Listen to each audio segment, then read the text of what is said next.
All right, so we've all been there. We've been trying to set up our Google Workspace accounts. We get them all set up, and now we're trying to sign into those so that way we can configure the IMAP or whatever.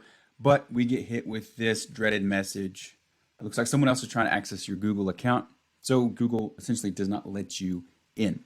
So there is a way around this. It works probably 90% of the time. And I'm gonna walk you through how to do that right now. So inside of the Google admin, the Workspace admin, what you're gonna do is come over here and go into security, and you're gonna go to authentication and choose two-step authentication.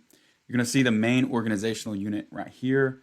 You're gonna click on that, and you're gonna ensure that this allow two-step is turned off. By default, it's turned on, so we wanna turn it off, and you're gonna go down here and click save.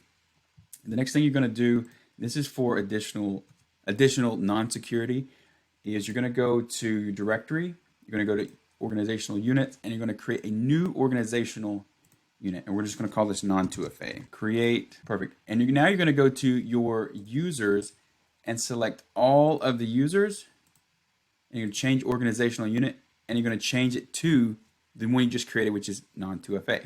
Click continue. All right, so from here you're going to go back into security, you're going to go authentication, two-step again, and you're going to choose the new organizational unit that you just created. And you're going to ensure that this is turned off as well. I like to turn it on and then turn it off. And when you do click save, you're going to click override here. It's the only button available. You're going to click override. And now you're going to try signing back in with the account. If you try to sign in with the exact same account that you used last time, it still may not work. So I would recommend skipping over that, coming back to that one account later. But the other accounts, as you try to sign in with those, it should take care of the issue, and it shouldn't be a problem anymore. And then maybe after an hour or two, go back to that original account that you had tried and give you the error and do it again.